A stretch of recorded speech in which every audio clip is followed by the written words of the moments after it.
नमस्कार दोस्तों, इस वीडियो में 20 के दांत कहानी के 45 सबसे महत्वपूर्ण सवाल को डिस्कस करेंगे जो आपके आगे आने वाले मैट्रिक एग्ज़ाम 2025 के लिए महत्वपूर्ण है। ये हिंदी का चैप्टर नंबर आपका 2 है। इसका पहले चैप्टर नंबर 1 अपलोड हो चुका है। जो नहीं देखे जाके देख लीजिएगा, प्लेलिस्ट में वीडियो आपको मिल जाएगा। इसका PDF के लिए आप टेलीग्राम ग्रुप ज्वाइन कर सकते हैं, जिसका लिंक आपको डिस्क्रिप्शन में दिया गया है। अगर वीडियो आपको हेल्पफुल लगेगा तो चैनल को सब्सक्राइब कर लीजिएगा, ताकि जब भी वीडियो अपलोड हो उसका नोटिफिकेशन आपको मिल जाए। तो आइए देखते हैं पहला क्वेश्चन। इसके दांत कहानी के रचयिता कौन है? तो नलिनी बिलोचन शर्मा है। तो इसका आंसर बी हो जाएगा। नलिनी बिलोचन शर्मा का जन्म खाली स्थान ईस्वी में हुआ। तो कब होता है? 1916 में होता है, पटना के बदरघाट में। नलिनी बिलोचन शर्मा का जन्म कहाँ हुआ था?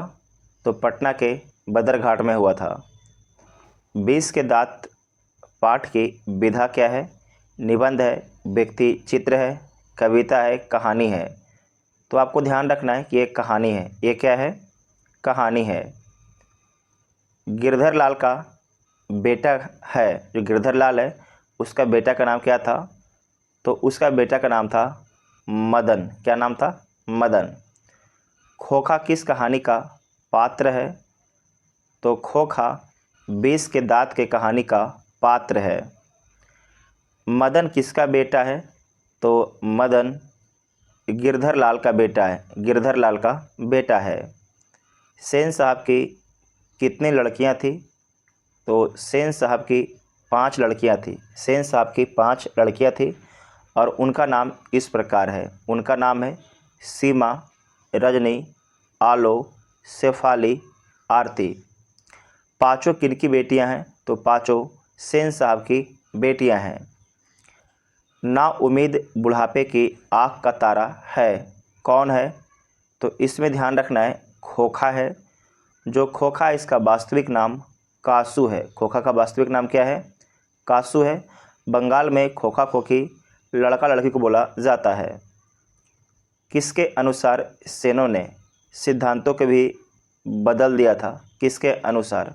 तो खोखा के अनुसार बदल दिया था, क्योंकि लास्ट में एक बेटा का जन्म हुआ था। खोखा के दांत किसने तोड़े? तो खोखा का दांत मदन के द्वारा तोड़ा गया था। खोखा का दांत मदन के द्वारा तोड़ा गया था। सेन साहब की कार की कीमत थी, जो सेन साहब की कार है उस कार की कीमत कितनी है? तो आपको ध्यान रखना है, उसकी कीमत है 7,500। कीमत क्या है? 7,500 उसकी कीमत है। सेन साहब की आँख का तारा है। सेन साहब की आँख का तारा खोखा खोखी उपयुक्त सभी कार कौन है? तो आपको ध्यान रखना है, जो सेन साहब हैं उनकी आँख का तारा जो कहानी दिया गया है उसमें आपके खोखा है। कौन है? आँख का तारा है। तो सेन साहब की आँख का तारा कौन है? खोखा है। मोटर को कोई खतरा हो सकता है तो खाली स्थान से किससे हो सकता है? तो खोखा से हो सकता है। खोखा से हो सकता है।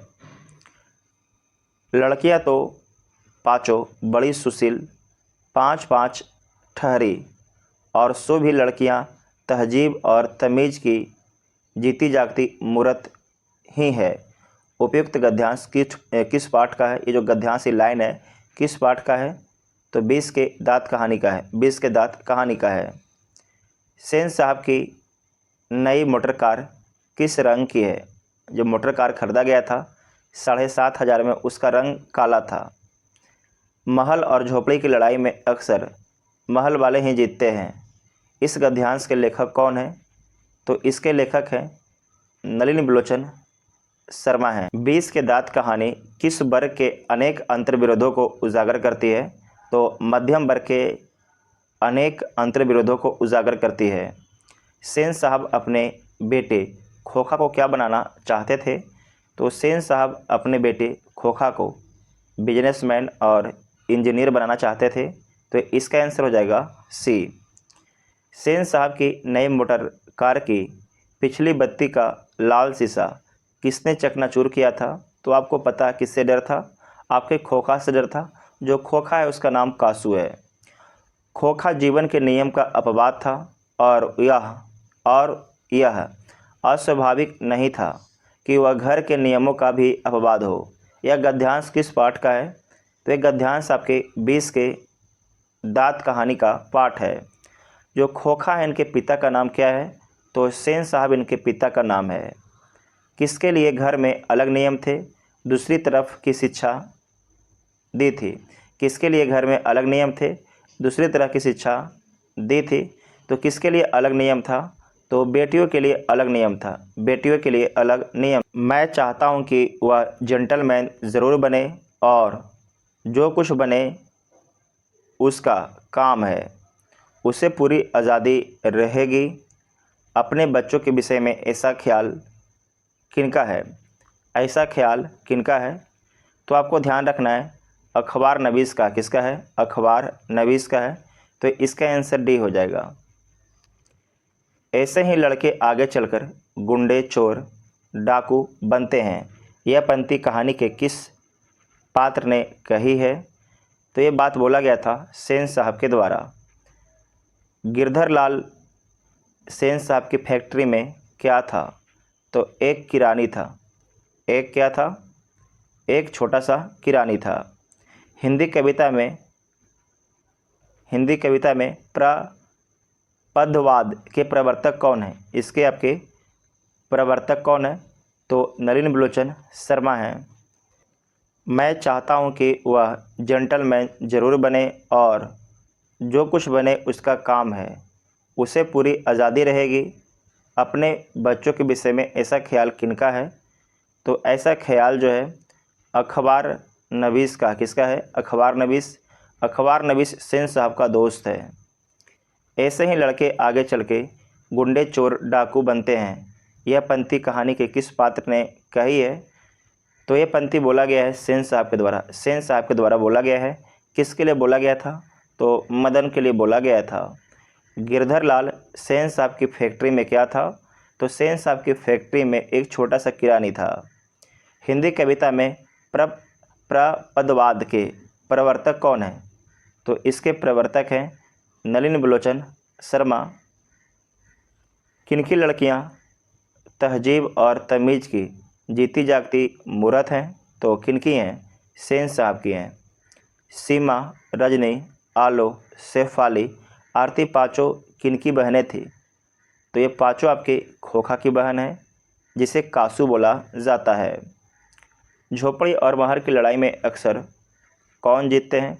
तो देखिए अक्सर कौन जीतते हैं? तो अक्सर महल वाले जीतते हैं। अक्सर कौन जीतते हैं? महल वाले जीतते हैं। कौन सी कहानी मध्यम वर्ग के अंतर विरोधों को उजागर करती है? तो मध्यम वर्ग के अंतर विरोधों को जो उजागर करती है उस कहानी का नाम है 20 के दांत। क्या नाम है? 20 के दांत। तो इसका आंसर आपका सी हो जाएगा। दर्शन और संस्कृत के प्रख्यात विद्वान महोपाध्याय पंडित रामावतार शर्मा के ज्येष्ठ पुत्र थे, उनका नाम क्या था? तो आपको ध्यान रखना है उनका नाम है नलिन बिलोचन शर्मा। नलिन बिलोचन शर्मा उनका नाम है। मध्यम वर्ग के अनेक अंतर्विरोधों को उजागर करने वाली कहानी कौन है? उस कहानी का नाम क्या है? तो 20 के दांत है। 20 के दांत कहानी का प्रमुख पात्र कौन है? तो 20 के दांत की कहानी का जो सबसे प्रमुख पात्र है वो कौन है? तो खोखा है। कौन है? खोखा है। कासू और मदन की लड़ाई के संबंध में लेखक क्या कहता है? लेखक बोलता है कि हड्डी और मांस की लड़ाई है, बंगले के पिल्ले और गली के कुत्ते की लड़ाई है, उपरोक्त दोनों है। तो इसका आंसर हो जाएगा सी। इसका आंसर हो जाएगा सी। खोखा के दांत तोड़ने के बाद गिरधर लाल मदन को क्या करता है? गुस्सा करता है, पिटाई करता है, लपक कर मदन को हाथों में उठा लेता है। तो इसका आंसर क्या हो जाएगा? लपक कर हाथों में उठा लेता है कि जो हम नहीं कर पाए तू कर दिया। सेन साहब के दूर के रिश्तेदार थे, जो सेन साहब हैं उनके दूर के रिश्तेदार कौन थे? तो अखबार नवीस थे। कौन थे? अखबार नवीस थे। नलिन बिलोचन शर्मा की स्कूल की पढ़ाई कहाँ से हुई थी? इनकी स्कूल की पढ़ाई कहाँ से हुई थी? तो पटना कॉलेजिएट स्कूल से। ध्यान रखिएगा, पटना कॉलेजिएट स्कूल से हुआ था।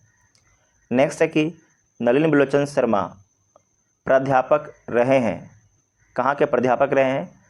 हरप्रसाद दास जैन कॉलेज आरा के, रांची विश्वविद्यालय के, पटना विश्वविद्यालय के। तो सारे आंसर इसका ठीक हो जाएगा, तो डी इसका आंसर हो जाएगा। काली चमकती हुई स्ट्रीमल इंड नई मोटर कार थी, तो सेन साहब की थी। आपसे पूछेगा कि जो सेन साहब की नई मोटर कार थी किस कंपनी की थी, तो आज रखिएगा स्टीमर इंड कंपनी की थी, स्टीमर इंड कंपनी की थी। मदन खोखा के कितने दांत तोड़ डाले? तो आपको ध्यान रखना है कि मदन जो है खोखा को 2 दांत तोड़ता है। कितना तोड़ता है? मदन खोखा का 2 दांत तोड़ता है। 20 के दांत कहानी में मोटर कार किसकी है? तो मोटर कार आपके है सेन साहब की। किसके है? सेन साहब की आपकी मोटर कार है। लास्ट सवाल है कि मदन के लिए क्या खाना मामूली बात है? तो मदन के लिए मार खाना मामूली बात है। तो टोटल आपके 20 के दांत के 44 सवाल को डिस्कस किया गया है, जो आपके आने वाले मैट्रिक एग्ज़ाम के लिए महत्वपूर्ण है। अगर वीडियो आप सभी को हेल्पफुल लगा है तो चैनल को सब्सक्राइब कीजिएगा और वीडियो को अपने दोस्तों में शेयर ज़रूर कीजिएगा। इसका PDF के लिए आप टेलीग्राम ग्रुप ज्वाइन कीजिएगा, जिसका लिंक आपको डिस्क्रिप्शन में दिया गया है। Thank you.